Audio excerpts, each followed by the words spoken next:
Word Balloon is brought to you by the League of Word Balloon Listeners.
Hey everybody, how you doing? It's John Suntress, and it's time for Word Balloon, the comic book conversation show.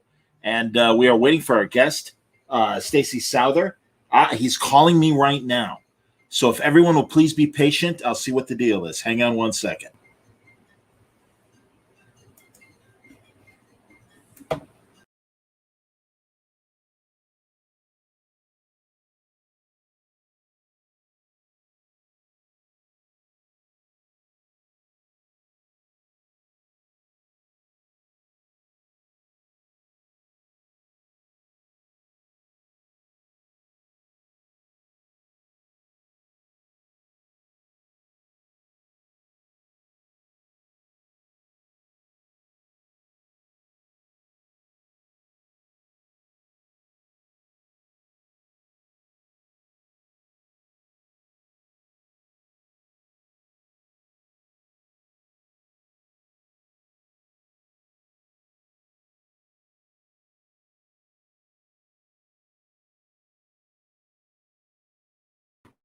All right, good news. I just talked to Stacey. He is on the way, and my fault, guys. You do too many of these things, and you forget to alert people. And we had emailed each other that we would start at 8:00 Pacific time, and slip through the cracks. But he's getting on. He'll be on in a couple minutes. I'm really excited to talk to Stacey Souther about this incredible documentary that he's made about the career of Valerie Perrine, really the life as well. It's called Valerie. And it's available on Vimeo, and I'm gonna put it up here. This is the link to where you can watch it right now. It's on Vimeo, and it's terrific. I can't recommend it enough. It's fantastic. Really goes into the career of Valerie Perrine. Also, I'll put it in the chat to make sure that everybody can get it. And just waiting for Stacey to get settled. Please load your questions for Stacey regarding Valerie. Valerie's had an amazing career, and I'm even right now just going to show you some of the great films that she was a part of. Right away, her first film was Slaughterhouse 5. And here's a German poster or lobby card from that fine film. And of course, we all loved her as Miss Teschmacher in Superman. There's a great one of her first, I believe, appearance on screen in the film. And of course, we all remember her wonderful moment here. How come I can't get it on with the good guys? Absolutely, man, and they really do. Are really, for the brief time that they are together, she and Chris Reeve are really incredible together. I'm a longtime fan of Valerie's. We'll talk about a lot of her incredible films. She had such an amazing run in the 70s. And then, I mean, as it happens sometimes with some actors, they make a film that unfortunately doesn't do well. And that was certainly the case with the disco. Everything on paper seemed to make sense of making this movie. Can't Stop the Music, The Village People, Valerie Perrine, Bruce Jenner, Steve Guttenberg. I totally forgot that Steve Guttenberg was in that film as well. Alan Carr, one of the magic producers of the 70s, was the guy behind the film. But it was unfortunately a big bomb, and it kind of missed the disco window to really make a giant impact. But, what are you going to do? So anyway, regardless, man, some other great films. The one I can't wait to talk to Stacey about is Lenny. And again, it was directed by Bob Fosse. The Life of Lenny Bruce, Dustin Hoffman as Lenny, Valerie Perrine as Lenny's wife, Honey. A very troubled couple, if you know the real story behind them. And I think the film really captures it in a great, gritty way. This is one of the great, gritty 70s films that should never be left off anybody's list. Think of the great filmmakers that Valerie Perrine worked with. Bob Fosse, obviously, Richard Donner. Really great, talented people that really respected her and saw her beyond the basics that we all loved. I mean, there's a beautiful shot of her. I mean, here's your classic California beautiful blonde. Of course, she was a Vegas showgirl. I had no idea. That's part of the story that you learn if you watch the film Valerie. So it's pretty cool. Let's see here. What else can I tell you about this? Also, while we're talking about Superman, I should tell you that in just over a week, I'll be at Terrificon in Connecticut. And one of the things we'll be doing is we'll be showing this incredible video that Julie Schwartz made back in 1988. It's the Superman 50th anniversary slide presentation. It's Julie at a convention in Connecticut, Charlotte, North Carolina, presenting these amazing photographs of the history of Superman, starting before the beginning. I mean, this is the stuff that the people at National Periodicals had to look at before greenlighting Action Comics #1 with Superman as the lead character. And Paul Kupperberg and I are going to discuss it and look at the pictures and talk about the people that are portrayed there. A lot of great Golden Age people that were very responsible for the career of Superman. So let's see here. Something. Maybe I should call Stacey back and see if he's having any trouble signing on. So here you'll be live with me as we make these calls. Hold on one second. He's not. Well, I don't know. I don't see it backstage yet, buddy. Hang on one second. He says he's backstage. I'm going to. I think you have to enter the backstage. So. Hey, buddy. Hey, Stacey. Have you entered the backstage? Can you see me on screen? I don't see anything. It says ended, but I pasted the. Hold on. I pasted. I'm gonna send. Okay. Link you sent me. All right. I'm gonna send it again. Maybe I sent you the wrong link. Hold on one second. Okay. Let me Boy. go to my, No problem, man. We'll get it done. Everybody's excited to hear you. Not at all. I again, Stacey, I kind of blame myself. So we'll see. I just sent it now. And let's see if that's the same. Yeah, it looks like it's the same link, but we'll see here. And then what you do is it says you're entering a broadcast studio. let me copy. Let me put it over on Chrome. Because I usually there's only a couple of things I use Chrome on, so it doesn't go right there. I have to copy and paste. Like I told you, I was like, oh. You asked about StreamYard. I was like, oh yeah, I got to do it. I got to do another one on this StreamYard. Sure. Thing. And I was like, yeah, it's all good. And that I got, I did the thing, and I was like, dude, I don't know what's going on. Like, it's not taking. No problem, man. He's like, what are you working on? I'm like, he's like, try it try it on probably Firefox or Google Chrome. Yeah, some Firefox. Okay, and then that works too. All right, I'm going to enter studio. Let's see. There you go. All right, I see it. Hang on. All right, I'm hanging up. And hang on, Stacey. We'll present you now. I'm glad that he's here. Everybody, the filmmaker behind the documentary, Valerie. Here's Stacey Souther. Stacey, welcome to Word Balloon. Good to see you, man. Hey guys, how are you? Sorry, I've been so crazy this past week. I was having a bite to eat and I totally lost track of time, and here I am. I mean, hopefully I don't look too bad for you guys. No, you look good, man. You look great. Not at all. Hey, congratulations on such a terrific movie, and I can't tell you enough how much I really enjoyed it. And gosh, Valerie's story, I had no idea how things were going for Valerie. So it was eye-opening in the best way. And I'm certainly while we're talking, we're going to ask you, beyond buying the film and watching it at Vimeo, what we can do to help Valerie out. Oh, sure, yeah. Anything you want to know, I got answers for everything. Hopefully. Excellent, man. Here's the link, everybody, and I've got it in the chat of how to get to Vimeo and watch this amazing documentary. 40 minutes long, but wow, man, you pack a lot in that 40 minutes. And tell me when you first met Valerie, and how the relationship started and leading to the project. Sure. Well, first off, I want to say thank you for the kind words. I'm glad you enjoyed the documentary. That's what we want. We want to get Valerie's story out there and show her amazing spirit and her amazing life. Valerie and I met in 2006, walking dogs. We lived in the same neighborhood. I had no idea who she was. Big floppy hat, big dark sunglasses, the whole thing. Valerie Perrine, except 62 or something, whatever it was when I met her. And here's the funny part. I'll tell you a quick little funny part. We met briefly.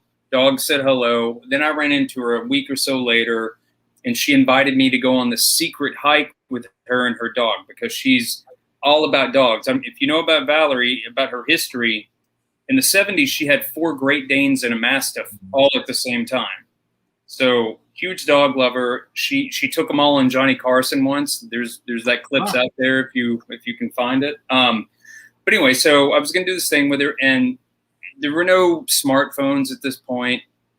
So she gave me her email address, and it was her name. This is going to tell you how long ago it was. It was a Hotmail address. So that's a while back. So, I'm like, I'm really bad with names. You're going to have to tell me your name again. And she goes, you know what IMDb is? And I was like, yeah, sure. I'm an actor, of course. She says, did you ever see Slaughterhouse 5? And I was like, well, I know what it is. I've never seen it. And she literally does this. Did you ever see Superman? I was like, yeah, of course. I was Miss Teschmacher. I'm like, oh, okay, I know who you are. Yeah. And an odd little side note: if I talk too much, give me a short. I got really sick. Like this was a year before I met her. I had a really bad cold, and I just keep going. I don't really rest the way I should. And it was a Sunday, and I thought, you know what? I'm just gonna chill out tonight, have soup, watch some movies, and just try to feel better. And I put in Superman, which I'd seen 100 times, like a lot of other people. You bet. And she's on there, and I literally, it hits me. I think to myself, I wonder whatever happened to that lady.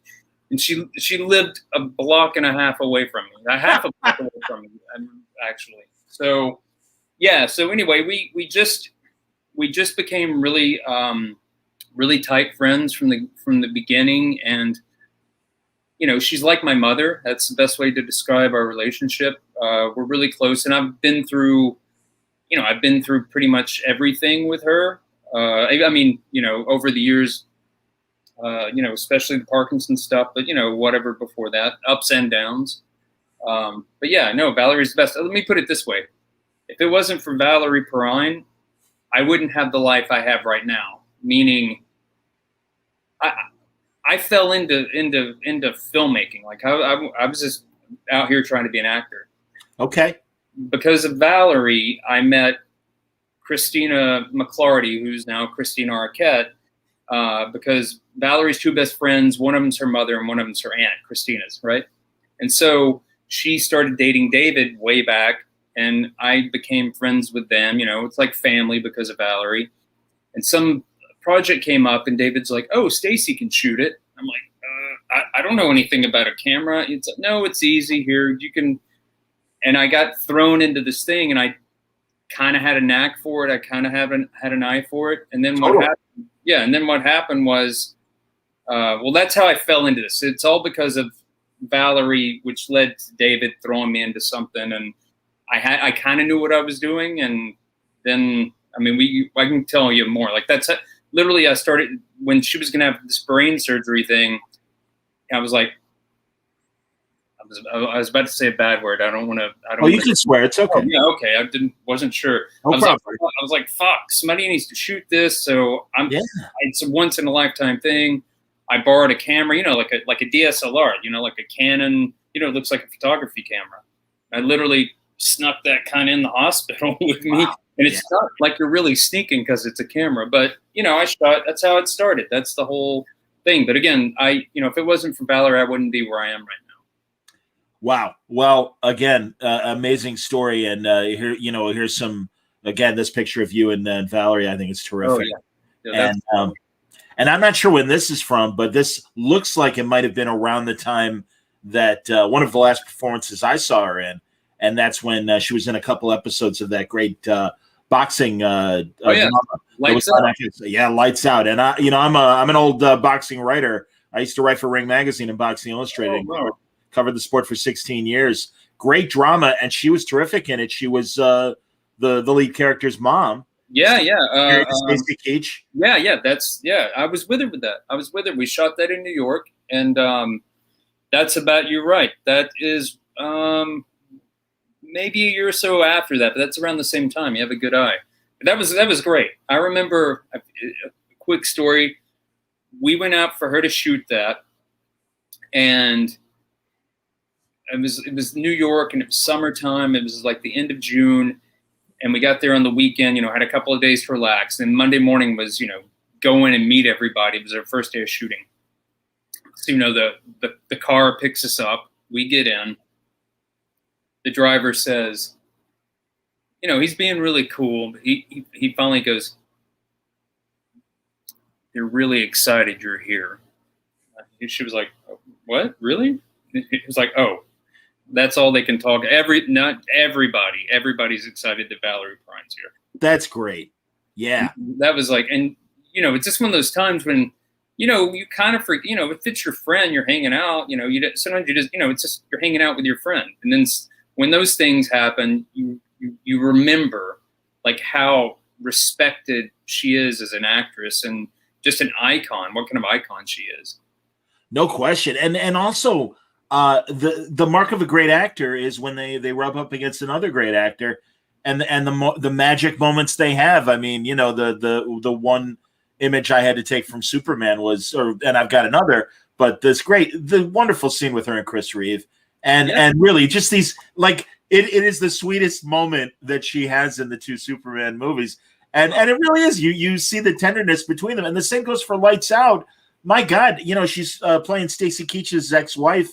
And their scenes are electric. They're fantastic. And I'm glad you got them for the documentary. I wish you could have seen the stuff they didn't use in Lights Out, because they were parts when they first kind of meet up again, and they just started riffing, just kind of improvising, the two of them. And it was so great. She's like, he says something like, "Oh, you still have those beautiful blue eyes," or something. She's like, or he says, "Oh, you look great in that." And she's like, "You look great in anything." It's just back and forth. You can feel like the sexual tension, but the way it just, it was so good. And it's Keach. Come on, man. Stacey Keach, like that's one of the best actors ever. And he was nice enough to do an interview with me, which was amazing. Great guy, super nice guy. That's fantastic, man. And the film that you made, it's 40 minutes long. I imagine you've got tons of other footage that you weren't able to put into the movie. Oh, I do. Like, actually, when you were showing that Superman piece, when I shot Richard Donner, I mean, the great Richard Donner, who we just lost. I mean, you can't even. Genius does not even encapsulate that man. I mean, I can't even think of enough words that would even do him justice. That guy was like just one of a kind. But he talks about that scene. I didn't use it in the movie because it just didn't fit in what we were doing. But he literally says something about they had this little scene where they're in the water. She kisses him, and he goes, I think they had a little crush on each other. I know they did. So it was just this little piece of behind the scenes, and you're like, oh, that's sweet, Sure. Well, hey, Chris was a red-blooded American man. I mean, why? Who didn't have a crush on Valerie Perrine? I mean, but hello. Yeah, but again, what's great is, and seriously, you put the right focus on a lot of her key movies. A performance like in Lenny, I mean, is such a great, gritty, early 70s classic film. And again, Bob Fosse, Richard Donner, these great filmmakers that she worked with. But Lenny, I mean, I actually saw it probably years after it was released because I was a little kid when it was out. But, I caught it first in the VHS era. I had no idea the amount of awards that she received for it and great recognition and good Lord. I mean, you can rattle them off better than I can. Oh, I mean, that movie made her a movie star. She won Cannes. She won the BAFTA. She was nominated for an Oscar, which she should have won. Literally anyone you talk to will say she should have won that Oscar. That should have been hers. I think she won something for the New York Film Critics thing. Like, she basically won everything. And let's just put it this way. When Bob Fosse says, "You're the greatest actress I've ever worked with," I don't think there's anything that's a better compliment or a bigger compliment than that. And it wasn't hyperbole because, God, I'm going to forget some of the people she was nominated against for that 73 Oscar. Oh yeah, it was the 74 Oscar. Oh, excuse me, 74. Yeah, I can tell you it was. What is it? Alice Doesn't Live Here Anymore. What's her name? Ellen Burstyn. And she's who won. Diane Carroll for Claudia. Diane Carroll, that's who I was thinking of. Another great film. Jenna Rollins for Women on the Verge. Yeah, Jenna Rollins was in it. Woman Under the Influence. Woman Under the Influence. I'm sorry. Yeah, and what's her name? Bonnie and Clyde. What is her name? Also, I can't remember it. Faye Dunaway. Faye Dunaway. Yeah. I mean, the women, and if you see that Oscar clip of, they box them all up, and Ellen Burstyn wasn't even there; she was filming or something. Yeah. And this isn't because I know Valerie or anything, but when you see it shows all those women, Valerie looks like a movie star. Yeah.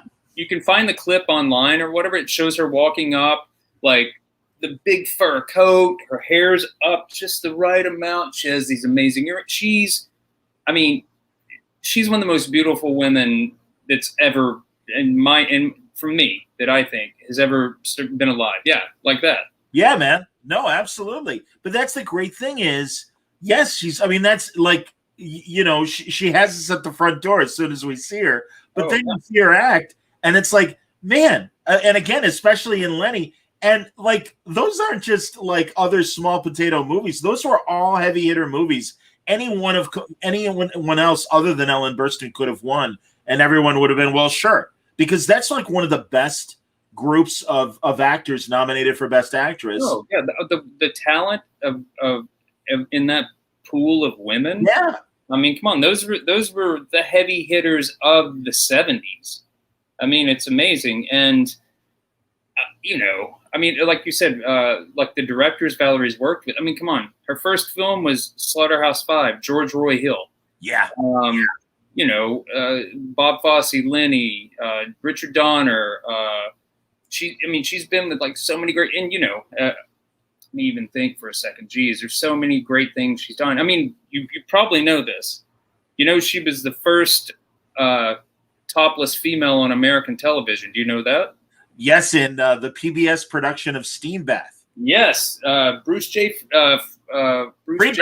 Friedman. Yeah, I always want to say Friedkin now because I've read something about Friedkin the other day. Yeah, I mean, there's nobody like Valerie. I mean, there wasn't at the time. She did what she wanted to do. She said what she wanted to say. She is an icon. She did kind of, I think, break down some doors for certain, stereotypes of women. And George Hamilton says it great. It's like she had the sex, she had those looks, but she had far more to give than that. She was an amazing actress. No question, man. And I don't know. Was this film with Rod Steiger, was W.C. Fields and Me, was that kind of not a good experience for her? Oh, she hated Rod Steiger.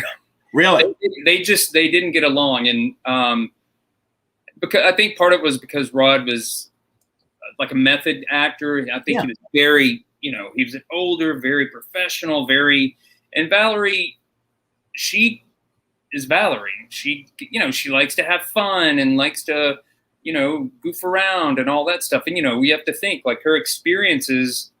I mean, one of her best experiences was making Lenny. She always said that, they had such fun, Bob Fosse and Dustin, like they just had a good time. And then she went to this next movie, which I think W.C. Fields was the next thing, if I'm correct. And it was very like, she loved the director. And I can't remember his name, but I'll have that for you in a second. Yeah, you're on it. I love this. Well, I got IMDb open. Arthur Hiller, of course. Arthur Hiller, another great director. Yeah. Yeah, man. But yeah, I mean, she, her and Steiger just didn't see eye to eye, and she had a good time. And there's actually an article Rex Reed wrote. He went to set to visit her. It's like August in Pasadena. It's hot. You're wearing all these period clothes. You're inside a kitchen. It's all this stuff. So they were taking a break. She does whatever. She had to cool off, so she did something crazy. But then her and Rex are like talking in her little dressing room, and I don't know what time it was, but she pulls out like a hash brownie from Marrakesh, and she's like, "I'm gonna have some of this now, and if the schedule goes right, about the time I finish, it'll kick in, and I'll be good for the ride home." And she's like, "Would you like some?" He's like, No, and he said all I could think of was these little crumbs going everywhere and how expensive that those must be. Sorry, well, actually, I don't think hash is legal in Illinois, but it's all right, man. I know California and Illinois, they're certainly pot friendly states, so it's all good, man. Absolutely, yeah. That's fantastic. Well, this is when it wasn't legal. This is the 70s. Well, yeah, absolutely, man. Jesus, and no, like you said, I mean, my God, what a run of films from Slaughterhouse 5, and just boom, boom, boom.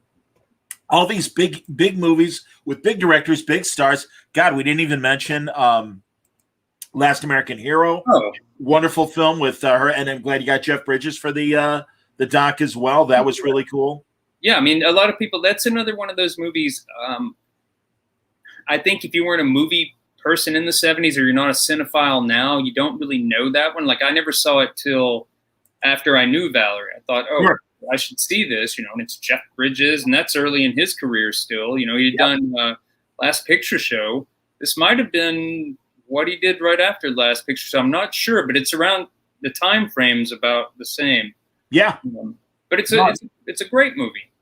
And Lamont Johnson, a solid director, and not a major name like the others we've mentioned, but a guy that absolutely has a great litany of films as well. Yeah, I mean, again, these are like great, gritty 70s movies and really do represent the era very well. And then, boom, Superman a couple of years later in 78.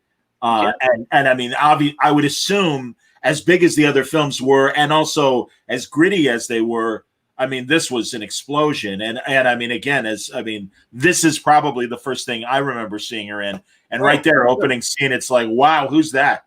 Totally. You and I are the same. And when that movie came out, I was probably, I would have been 78. I would have been maybe like 6 or so. I don't think I saw it at the theater, but I know I saw it once the big HBO. Remember when they would do the free weekends and they were just pumping that movie out? Oh yeah. I might have seen it at the theater, but I don't think I did. But again, even as a kid, a little kid, there's Superman, but you're like, who's that? No I question. want to know more about her. Like, she doesn't look like my mom. Yeah, how come there's not a Miss Teschmacher sequel? Absolutely, man. Let's follow her for a while. No, Yeah. I was a little older. I was I'm trying to do the math. I think I was 13. I remember riding my bicycle in the winter to see Superman because I was so excited to see a Superman movie. Didn't disappoint. Again, her scenes with Ned Beatty and Gene Hackman, hilarious. She balances the sex with great comedy in that film, obviously. And do you know? Again, I'm wondering between conversations with yourself and Valerie, or even Donner as well. We thankfully got the Donner cut of Superman 2, and it did have a little bit more of her. I don't know if there were more scenes that we didn't get to see. Here's a little funny thing. I met her. I don't know if the Donner cut is the same year that I met her. I don't know if it was out when I first met her, but right around there. And I remember talking to her. I said, "Oh yeah, and she's like, "What are you talking about?" I'm like, there's another director did the second one, and Richard Lester. Yeah. But she's like, "What are you talking about?" No, he didn't. I was like, "No, there's a different person." And she's like, "The only person I shot with was Richard Donner. I don't know what you're talking," because she probably didn't. I don't know if she even went to the second premiere. I don't know. Who knows? I don't know. But I literally rented it, and I was like, "Look, and she was like, "Oh, I had no idea this existed." I know they made the two movies with Donner simultaneously, and that was the initial plan. And then the Salkins kind of screwed Donner over, and it's kind of hilarious because not for Donner, but they brought in Richard Lester to finish the film, and he was treated the same way by the Salkins when he made the two Three Musketeer movies, Three Musketeers and the Four Musketeers. Yep. That's where they came up with the Salkin clause from that whole debacle. Absolutely, yes, indeed. And again, even in those like a handful of minutes that it's her and Lex, and they discover the fortress, and they see Brando, being Jor-El and everything, and she's looking for the bathroom, which is great. Like it's such a cute throwaway scene, but I'm so glad that it made it in because it's a shame because she was terrific in the whole movie. It's so weird because you don't see her that much in the second one, which is weird to me. I mean, I don't know how it was supposed to be, but even in I think you might see her a little bit more in the Donner cut. I can't remember, but still, it seems like they would have peppered her in a little bit more. But who knows? I mean, we have those scripts. Oh wow! Like I have all of her movie scripts, and the Superman scripts are like they're not like the normal height.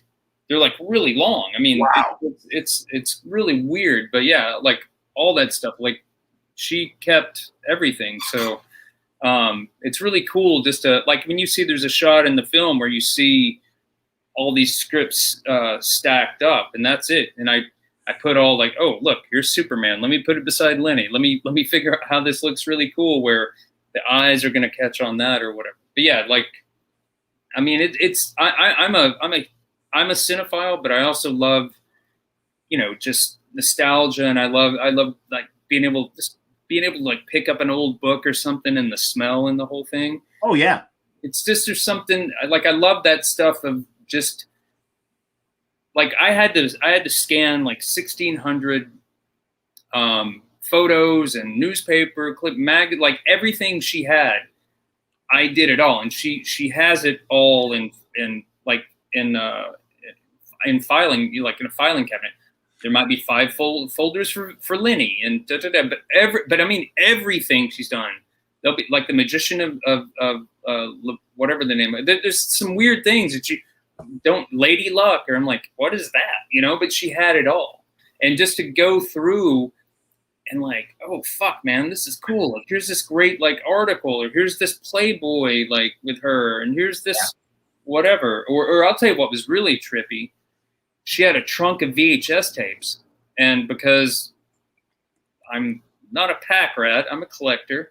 I still had a VCR, and so I had to go through every one of those to see what was on it in case, it was something important. And it was like most of the interview stuff you see came from that. The only thing that didn't was the Johnny Carson stuff, and I had to license that from Carson.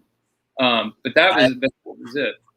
No, and that's, dude, I know that is a lot of times the challenge in terms of making a film and the amount of licensing that you have to do to get. Sorry, man, I'm trying to grab the Playboy cover while we're talking. Oh yeah, it's famous, baby. Oh yeah. Shame on me for not grabbing it right away. I think that was probably every comic book fan, comic book geek, whatever you want to say. She would have been the first. I mean, I'm not for sure. The first person on the cover of Playboy that was like doing a superhero thing, like a whole bit. It's you could be right, man. Absolutely. Well, that's even and again, being a little bit older. DC, the Superman publisher, even they made Superman the movie Giant Treasury Edition, and maybe Valerie had these. I know what you're talking about. There's two of them. The comic book or I'm thinking of the. It was like the tie-in to the movie. There's two. Yeah, it was the tie-in to the movie. Here, here's the Playboy, everybody. Oh. There it is. Yeah. Well, and again, I didn't want to be exploitive because truly she's a beautiful woman, and certainly that was a big part of her career. But it's like there's this great actress as well, and I really want to obviously give her due as the amazing performer that she was. You mean to tell you what the alternate cover of that is? Because she has it. Tell me. It's a the layout that they didn't use. Playboy and all that, but it's this is so much cooler. The other one's her in kind of like a bubble bath type thing, and I think she's looking back or something. The Superman thing, way better. Not that the other one's not cool, but this is iconic. I mean, again, look at. I mean, like you got the bunny right there. Yeah, come on. She's doing a Clark Kent riff and everything. Absolutely, man. No, this is and even the lettering on top. They made it the Superman font and everything. Yeah. I mean, yeah, that was terrific. So, I'm with you, man. Well, also, like those great shots of her in the scene where she's distracting the army, and she's in and she's in that beautiful evening gown and blonde leg. Yep, very leggy and everything. Yeah, wouldn't have my men doing anything I wouldn't do. Larry Hagman, exactly. Oh my God, that's awesome. I've got pictures of all that, like when they were. I mean, not that, but like when they were shooting in Canada. Like I have stuff of Polaroids and stuff of her and Dick Donner and Larry Hagman and like all that cool stuff. It just certain things. It's like this is cool, but how do I make it fit in the movie? Beyond the documentary, and again, I've got it in the chat. I'll put the banner up again for people watching. This is the way to get the documentary and stuff. Do you want to do anything else with the amount of photos and other footage that you shot? I mean, again, you mentioned George Hamilton, Richard Donner, Lonnie Anderson is in there, David Arquette is in there, Stacey Keach is in there. Dickinson's in there. Say it again. Angie Dickinson's in there. Angie Dickinson is in there. Absolutely, someone that knows, has had a similar but very different career. God, what a wonderful quote she gave you in terms of, I was more envious of the actresses that were pretty but could really act. And Valerie's one of those people. And it's like, that's very cool that Angie Dickinson even, says, no, this woman is a great actress. And she is. Yeah, no, for sure. I don't know. I mean, if there was a way that, if there was like a DVD release or something, and the money was there to do it, I do have a lot of stuff that I couldn't use because originally it was going to be a feature-length documentary. Yeah. Like I had enough, and I could still get I could still gotten more interviews and whatever, but I didn't want to make like an hour and a half movie and it be thin in spots, you know, where people are like, you know, where you get a little bored or, you know, your mind like starts to drift. I thought, you know, let's do it as a short piece, 36 minutes. And another thought behind that was I thought it'd be a bigger fish in a smaller pond and be a lot more powerful. And I also thought if it was done the right way, that possibly it could, you know, get into the Oscar world. And it did. I mean, it won a film festival, and it was terrific for the Oscars. I mean, it made it into the first round. It didn't get shortlisted, but it was like 1 out of 100 films that were in the short category of documentaries that were being considered. So that was pretty good for my first movie. No question, man. Absolutely. And no, documentary short subjects. I remember he's disgraced now, unfortunately, but Louis C.K. saying one time when he was announcing the nominees for Best Short Subject, and it's like, you know, the people for Best Picture, you know, they're all going to be at Oscar parties and stuff. The winner of this is going to be very happy as they're creating their Oscar on the dashboard of their Volvo as they're driving home. And it's like, yeah, man, I mean, no, you don't get into short subjects to be, you know, to make money with a short subject film. Yeah. I would assume that it's proof of concept, but also in your case, maybe proof of your worth as a filmmaker. And again, you are 100% right, man. There is no dead spots in Valerie. It's a terrific documentary, and it moves. And it's, again, when we think of her in these, in these iconic moments, her Playboy shoot and all these great shots of her showing off how beautiful she is, it's like you really reveal that it's like, no, this is a great actor. And it's that much more of a shame that right now with her Parkinson's syndrome that she can't continue her career. Because, again, I point to those Lights Out episodes that were from 10 years ago. She was great in that. And it's very obvious that, if health wasn't an issue, she'd likely, be up there. Again, a lot of competition for the senior roles, but I'm sure she would have been up there and everything. She's great. Oh, yeah. I think if her health didn't go down the path it went down, that I think she could have had a comeback, like at least a nice juicy part. I mean, the last movie she got to do was, she shot it in 2013 and it didn't, I think, come out in 2016 with Silver Skies. Mm-hmm. It had George Hamilton in it, Barbara Bain, Mariette Whitley, a bunch of those people. It's a great movie. Like I know you can stream it, so like on probably Amazon and all that. Okay, great little movie, and George Hamilton's so funny in it because he's a guy who has Alzheimer's, but he thinks he's Dean Martin because he used to be like a little Dean Martin lackey in the character's younger days, but now he thinks he's Dean Martin. He's like, hey, Pally, and all. It's one to check out. It's a great little movie. That sounds great. Yeah. The director was Rosemary Rodriguez. She wrote it and directed it.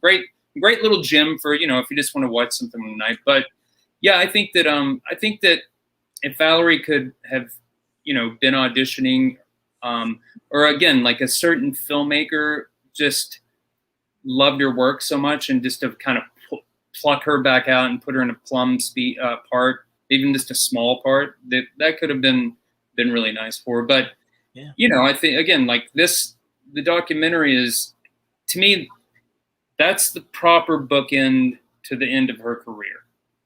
She's had this amazing career. It's not just some, a movie and then that was it. Like, she did something and then she got sick and then that was kind of it. It wasn't like, nothing really tied it up, where I feel like this movie gives it a proper ending and it endures her. It ensures her legacy, which that was part of the reason I wanted to do it. I wanted her legacy to live on, because she's such a wonderful person, such an amazing actress, and she's had an amazing life. Not even acting, but like you see some of it, like, she was an amazing showgirl. She was a big deal in Vegas. Like she's had a life. If people could live 10% of the life she's had, they would be on cloud 9. So it's pretty cool. I am with you, man. Here, Cern McNulty, and I hope you realize at the end there is a compliment here. He says, I've rewatched Valerie's delightfully cutting review of Man of Steel when she was at a convention, and I wondered why there was a Johnny Depp lookalike behind her or beside her. Turns out he's a talented filmmaker. Yeah, man, that's the good part. Absolutely. Yeah. No, that thing's gonna live on forever. That's gonna live on forever. Yeah. That was fun. It was me, her, and Sarah Douglas sitting up there, and Sarah's like, if you ever, Sarah Douglas is amazing. She's funny and she's just one of the best people you ever want to meet. But yeah, that thing was. I know people were kind of like, "Who's that guy? Is he like? Is that her boyfriend? Is that her manager?" and that wouldn't be far from the thing like back in the day, because Valerie would, at a certain point, she dated younger guys like for a long time. So I think I don't know if it looked more like I had my arm candy or she had her arm candy. I understand that. That's awesome. That's fantastic. Yeah, and believe me, you're not alone. There you go. I'm assuming that time. Yeah, that's it. I mean, I can see why people would think that. I think that's actually from that con. Oh, wow. Because I think they were doing some sort of I guess people would pay. You could get a professional picture made. It was one of those package things, and they showed us where this is where we're going to shoot everything. And the guy was like, "Hey, you know what? Why don't I do a picture of you guys? Why don't we try that?" And it was like, "Sure." And it's such a great picture. I love that picture of us. I understand. And man, unfortunately, and she still worked after this, but boy, can't stop the music. Sadly, the public decided the music could be stopped. And in the middle, go ahead. I was gonna say I was a teenager then, and yeah, man, it's like. There really was only a short window where disco was kind of the moment, with things like Saturday Night Fever and the like, and the Bee Gees and everybody, and of course the Village People as well. Sure. And unfortunately, Alan Carr, the producer of the film, missed that window, and that movie really got vilified. Oh, totally. Well, he'd done Grease, so he was the hottest thing there was. I mean, anything that he wanted to do, he could do after that. Absolutely. And in the middle of them, I mean, that movie had so many problems, but in the middle of shooting the film, I think Time Magazine released an issue and it said disco's dead. And this movie's all about disco. I mean, it's crazy, but I will say Valerie and I just watched this. I got it on Blu-ray like a month ago, so I think we watched it a few weeks back. And it's fun to watch. It's a time capsule. You watch it, and you're happy. It takes you back to like 1980, and it's kind of silly and all that, but it's actually not too bad. So if you rent it, or if you want to fork out $20 and get the Blu-ray, which nobody gets residuals off of, Can't Stop the Music. I don't think anybody ever got residuals off of that. Probably not. Yeah. But yeah, that's kind of a fun one. And actually, I'd interviewed Felipe, the Indian, Felipe Rose. Oh, sure. Okay. I interviewed him for the doc. And again, once it got shortened up, I just, I didn't work. His piece just I couldn't fit it in the way I wanted to. So it didn't happen. But again, like if I did some sort of Blu-ray or something, some of the thing I would put in some of these things of people that didn't, they didn't quite. Do you know who Alex Rocco is? Of course, I love Mo Green. Mo Green from The Godfather. Absolutely, great actor. Another great character. Yeah. Alex is in Silver Skies, but Alex became he became one of my really close friends from that movie. And on my birthday, because I was with Valerie when she was shooting it, on my birthday she was off, right? So they were on set. He calls my phone and gets everybody, I think, in the makeup, wherever he was, to sing happy birthday to me. That's great. Sweetest guy. His interview was so sweet and just so, it's amazing. And he one of the lines he said, he goes, it's something like, I've worked with, some of the best actresses in the business. I've worked with so-and-so. He's like, I've worked with J-Lo. He's like, I can't remember the right wording because it's so good, but he's like,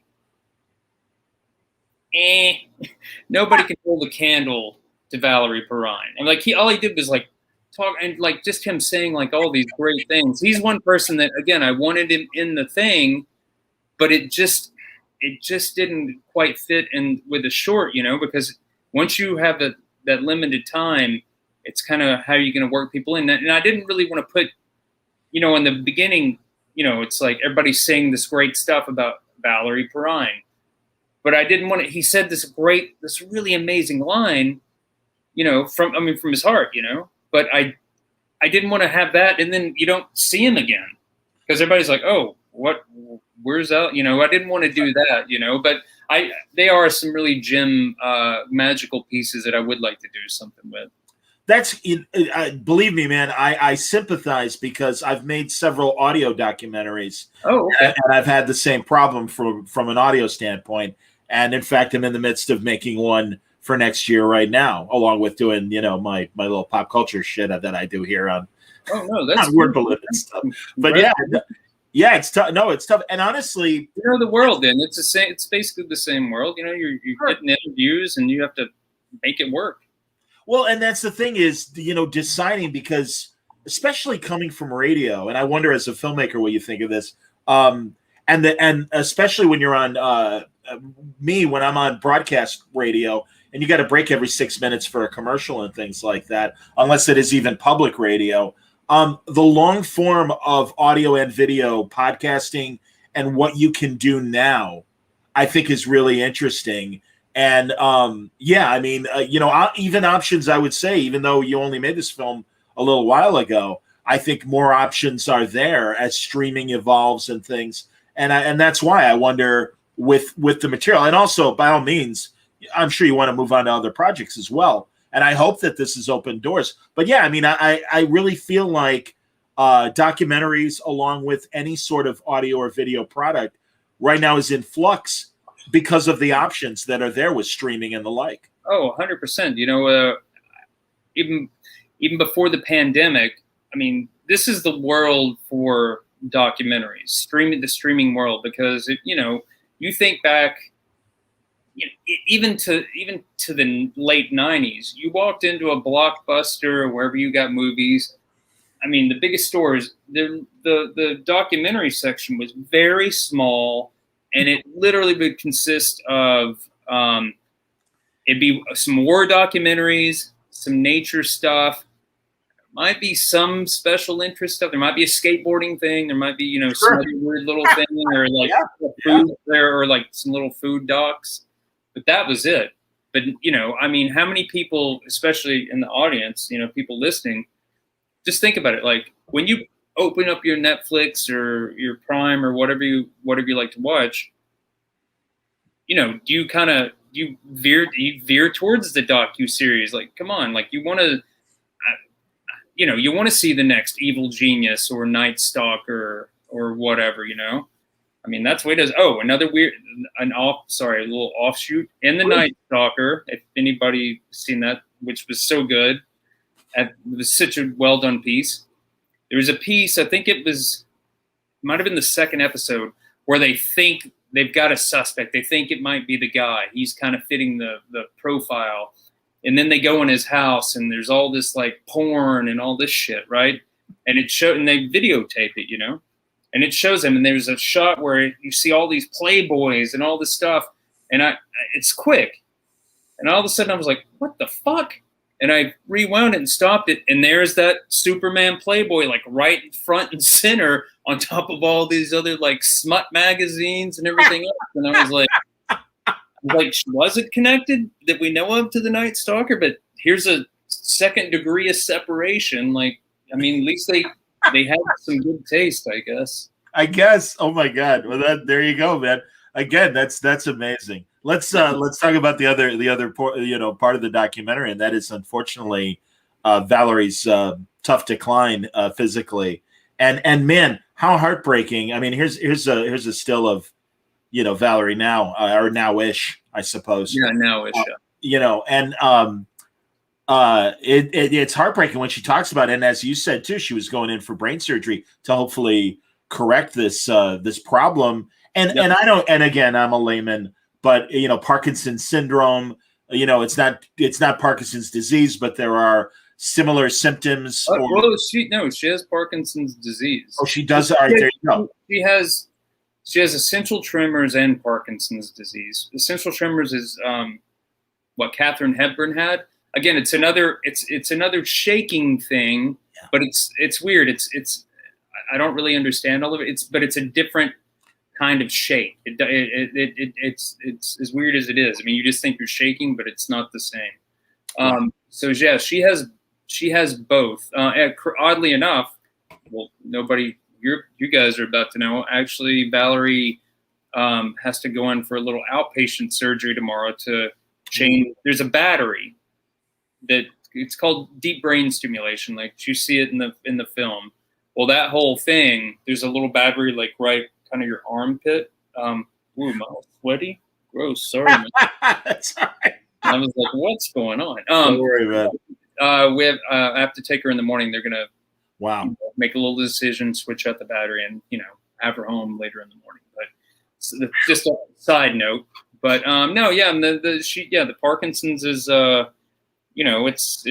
it's a battle and a struggle, and it's been part of her life for several years now. And she, again, when people see the documentary, I show things leading up, but then I literally show a day in the life, basically. And there are parts, I think some people are like, oh, it made me sad, or I cried, or it was like, and I'm like, I knew that would happen. Like, I figured it would, but the whole thing is, Valerie she was good. I asked her, I didn't just do this. And, I asked her before I shot at any of this, is this cool? Cause this is going to be raw. A lot of people, especially celebrities, they get sick with something or something happens. They kind of like disappear out of the public eye. And then you might not hear anything till, they pass away or something. Then you hear they had this or they had that, so she was cool with it. But part of the whole thing for her doing it was there's so many people going through, Parkinson's, any kind of disease or just any kind of struggles, whatever they are. She wanted them to see that they're not alone. These things can happen to anybody. You don't have, here she was, one of the most beautiful women, a movie star. She's got this just like, the mailman who got it or whatever. Right. But she wanted people to, to see, they're not alone. And also, the spirit that she has, maybe that will impact them or be a little, help them get through a hard day. It's like, oh, well, she's got it. Look the way she's handling it with grace and dignity. That makes me feel a little bit better about my situation. Totally, man. No, it shows that she's very courageous and, is working with the deal she's been dealt, the cards that she's been dealt in. And it is, as positive as you can be living in this situation. And I know you come away with it absolutely respecting her and certainly feeling for her. Are there things like that we as fans can do to help her out? There is. There's a GoFundMe set up for, and that money helps with, medical needs and care and whatnot, because it's expensive, she has whatever she has, but, she doesn't live in a mansion. The whole thing of that people think, oh, they're a movie star. They're rich. They do this. It's like that money, just like anybody else, it doesn't last forever. Right.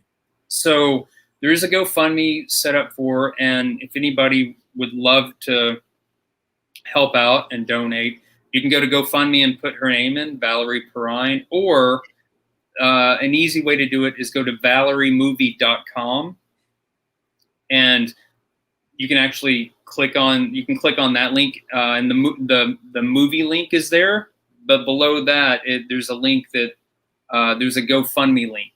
You click that and then boom, it'll take you right to the page, and you can donate that way. That's excellent, man. Here I'm going to put it up, valeriemovie.com, and that's great. And once again, if you want to buy the Vimeo version of the film, it's there. Right now, is it only a digital only purchase? Yeah, for right now it is. The thing is, I mean, we had a lot of people that were interested in it. You know, PBS loved it. Wow. Yeah, that would make a great hour. Sure, that would Yeah. fill a PBS hour. Yeah, PBS, they loved it and they loved Valerie, but they didn't have any room for it this year. Okay. And HBO Max loved it, but same they're gearing more for a younger audience. You know? I mean, they'll do stuff, but also the other thing is it's a short. Yeah. And that makes it a little harder, which you don't think it would be, but you have to have the right kind of programming for it to fit in. I mean, we're gonna get it out there some other ways. We're working on some other stuff, but also the two reasons that we did it this way, this on-demand way, was I wanted to get it out there for the fans because people, some people have known about it basically for a while because I'd done some crowdfunding things in the past, and I didn't want it to be like, oh, whatever happened to that. But I wanted the fans to be able to enjoy it and see it, and see where Valerie is. But also, this isn't what's happening. I'm just saying hypothetically, I didn't want to, the movie to hold on to it for a couple more years, trying to get it out some way, waiting for something perfect, and then Valerie passed away. Not that she's going to, but I'm saying if something happened. Because I want her to see, just see positivity, see how people are enjoying it and loving it. I mean, I think it was it yesterday? I mean, she's seen everything, but I showed her the trailer the other morning again. And I was like, oh, I'm going to talk with Jay Towers. He's this guy in Detroit on Fox. We did an interview. Great. So I showed her the thing, and I was like, what do you think? And she's like, and, she goes, it's wonderful. And she loved it. And she's seen the documentary through different phases of its completion. And, she loves it. And she thought it was great and really captured her. And, she was 100% on board and positive. And again, she thought it was a good, I can't remember if we talked about it, but I think she thought it was a nice little bookend to the end of her career as well. I completely agree. And again, I was thrilled. Last week, my friend Jerry Ordway is a big Superman artist. Oh yeah. And Jerry was showing these paintings he made back when he was a kid in '79. And Valerie was very sweet because it really was this great ensemble image of all the cast. Except for Valerie. And she's like, I think somebody's missing. And it was awesome. And Jerry's like, oh my God, Valerie Perrine saw me. I'm so sorry.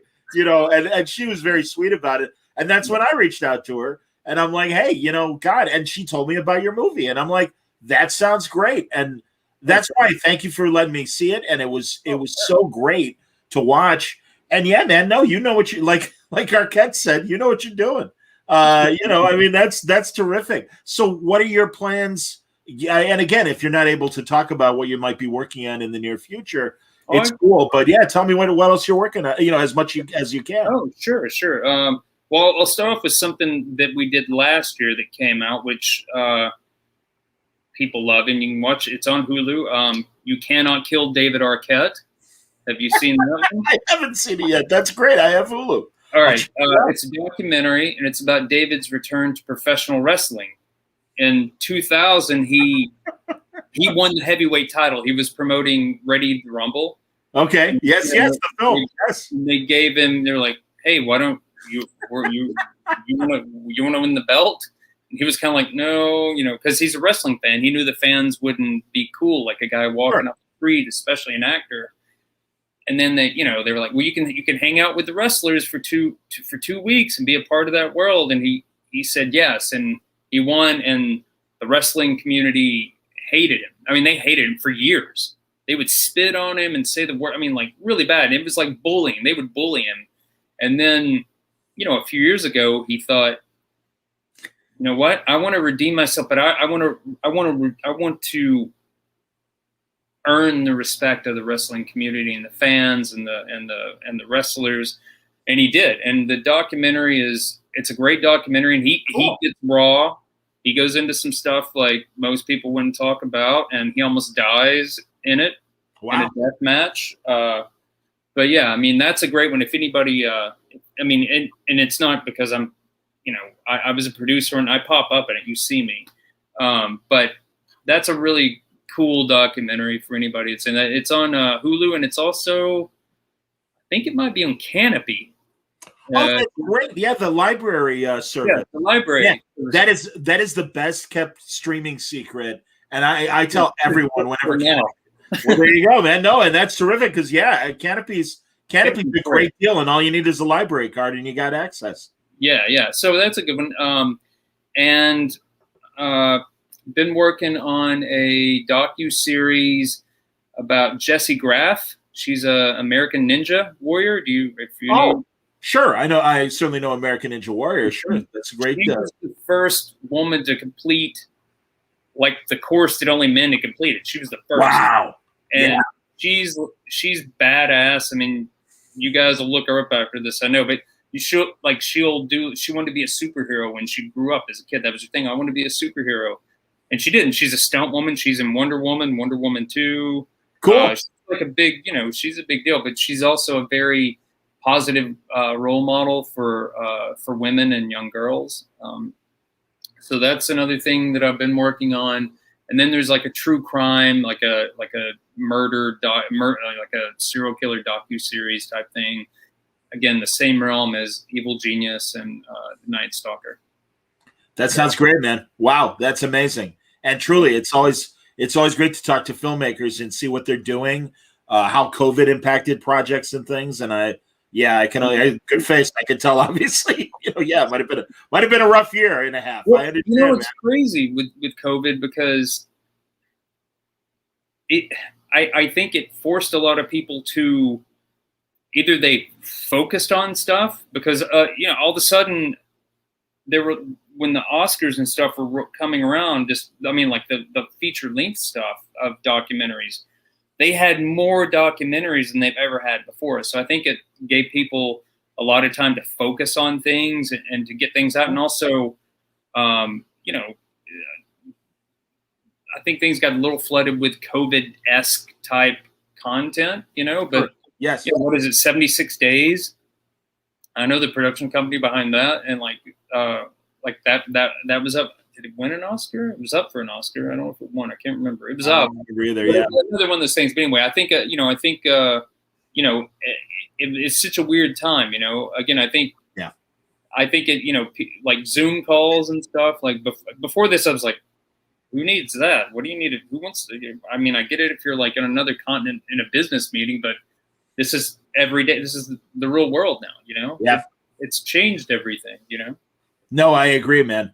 I don't know if you had thought about, or if you had done this prior to the Vimeo release, if you're showing the Valerie doc at even Comic-Cons and stuff, because really that's disappointing to hear from HBO Max that they don't recognize their own audience, because I can tell you, even though I'm an older guy, I mean, kids love all the superhero movies from whenever they were, going back to even the Adam West Batman in 1966 and everything.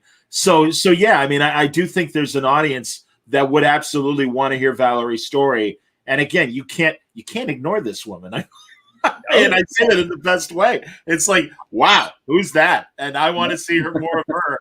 And again, she has this incredible story. So yeah, it's like, come on, how do you say no to that? I mean, good Lord. That's what I'm saying. I mean, believe me. I mean, when I first met her on the street back then, and again, she was in her early 60s.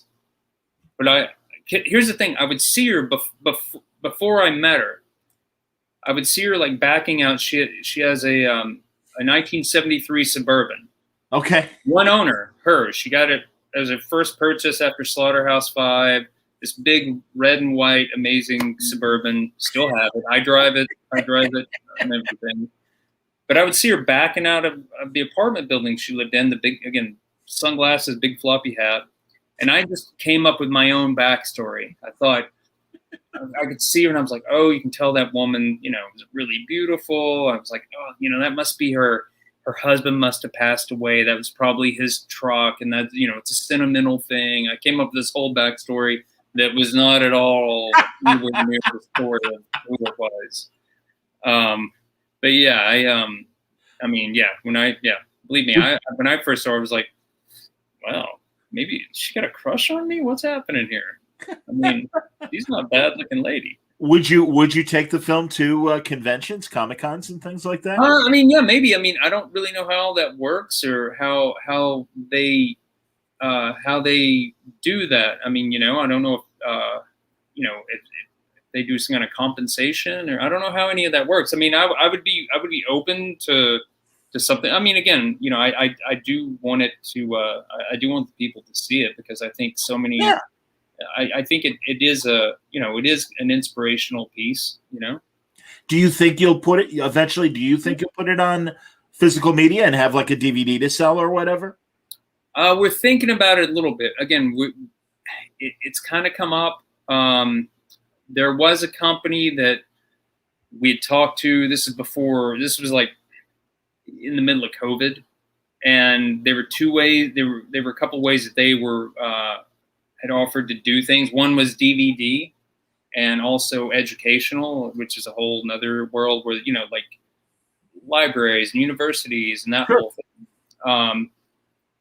But it was right when we got into qualified for the Oscar stuff.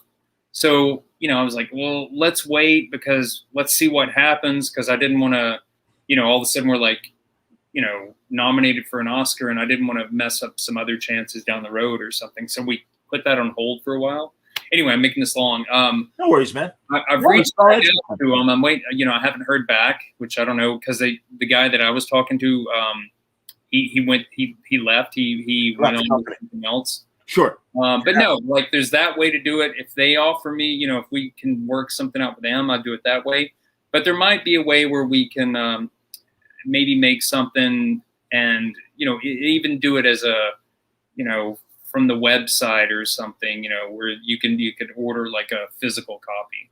Yeah, well, that's what I was thinking for conventions. You show the movie and then sell it or whatever at a table or whatever. Yeah, no, that's good. Yeah. I could always bring in some, some stuff that that's been signed from whenever or whatever. Sure. It'd be cool. Yeah, I'll have to think about that. Yeah, I mean, I did reach out to the Superman celebration. They do it in Metropolis every year. Yes, in Illinois, absolutely. Yeah, because we went to that. When was that? Around that same time period. I think it was like 2014. Because it's crazy. Valerie, she was about to go to. There was a signing in Canada. Early morning, they send a car to get us. This is to take us to the airport to go to Canada. Okay. I mean, it's like 5 a.m. Car comes. The guy's putting the luggage in. He's asking me some question about the bags. I'm like, no, that's cool. It can go back there. And all of a sudden I turn back and Valerie's like, she's falling. Oh, and literally. I mean, this is before like all the parkings and stuff. She had somehow fallen and I thought she had hit her head. Like she was right by the curb. And I was like, and she's like, I'm okay. And okay. We get her in and she's like, and then she goes, I think I might've hurt my foot or something. I turn on the light. She's broken her ankle. I'm like, dude, you got to take us. We're right by the hospital. So I'm like, this drop us off here. We think she's like, well, they can cast me up. Yeah, we can make the thing. We'll be late, but we can, and, sure. And everything.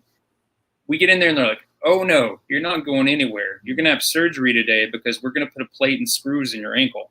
Oh. So anyway, we missed that. But what I want to say is it was a month till that Superman show.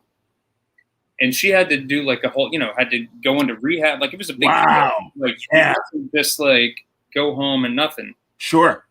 So I think she was in rehab for like 2 or 3 weeks, which was hard enough. But she was like, I have to be out of here. I've got a commitment. I have to make this commitment. And we did. We went.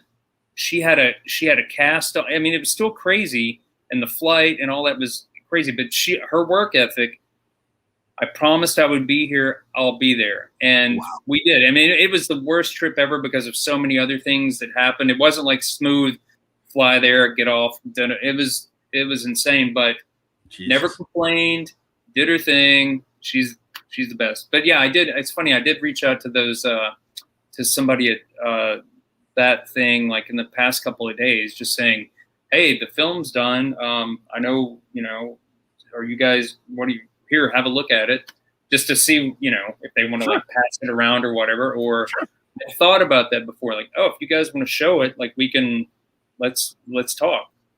But it's a good idea. These like maybe trying to reach out to some other things. And actually, you just gave me a great idea. I can talk to our old autograph guy. I can ask him if there's some absolutely. Yeah. Some world where, can I take it? I can show it, because she can't, traveling. Right. But yeah, that's a good idea. I appreciate that. Hey, any little help I can give you, Stacey, I'm happy to do that. And final comment as we're wrapping up from Siren. He's like, glad you brought up where we can support Valerie. Let's hope this builds momentum for helping her in any additional ways possible in coming years. And he says it's a great doc, Stacey. And let me say again, it is a great doc, Stacey. So I give you, no, that's terrific, man. No, I'm happy to help in a small way, and including doing this interview and truly making awareness for the film. You made a good thing, and we need good things to watch. And then truly, I mean, her story can't, like you said, we really would feel terrible if the worst, the eventual passing happens, and people don't recognize her wonderful career and these amazing movies she made. And again, it's it's easy to start with Superman, but as you said, if you're a film fan, all these great films from the 70s that she made as well. And then, God, I want to see Silver Skies. You're intriguing me with her final performance. But no, dude, congratulations. The film is called Valerie. It's all about Valerie Perrine. We fell in love with Miss Teschmacher, a long time ago, but the love remains. And again, the body of work she has should not be ignored and definitely acknowledged. And thankfully, Stacey Souther has made an incredible movie that acknowledges that. So thank you for the movie, and the projects that you have coming up sound great. And I got to watch the David Arquette wrestling thing on Hulu. That's terrific. You know what you think? You'll like that one. It's fun. Man. Well, you got my information. If it makes sense to promote whatever you're doing next and stuff, please flip on the back signal and. We'll have a new conversation. Yeah, man. No, this is I've done a few of these things now, and like you're just a couple of dudes just talking about life and everything. This is one that, not that they're hard, but this is one of the more easy. It's just like chilling out and chatting it up. I like that's the vibe I go for, man. It's just I'm happy to help you promote the product, but we want to get to know you and the subject as well. And you've provided, so that's terrific. I really appreciate you coming on, and continued success, man. I'm glad to hear things are going well and moving in the right direction for you. All right, thanks, man. I appreciate you taking the time, and this has been great. I really appreciate it. No problem, Stacey Souther. Everybody, check out Valerie. You see the Vimeo URL there to get to it, and also to help Valerie out as well. Go to valeriemovie.com. And thanks a lot for watching. We've got more great Word Balloon live episodes happening this week. Until then.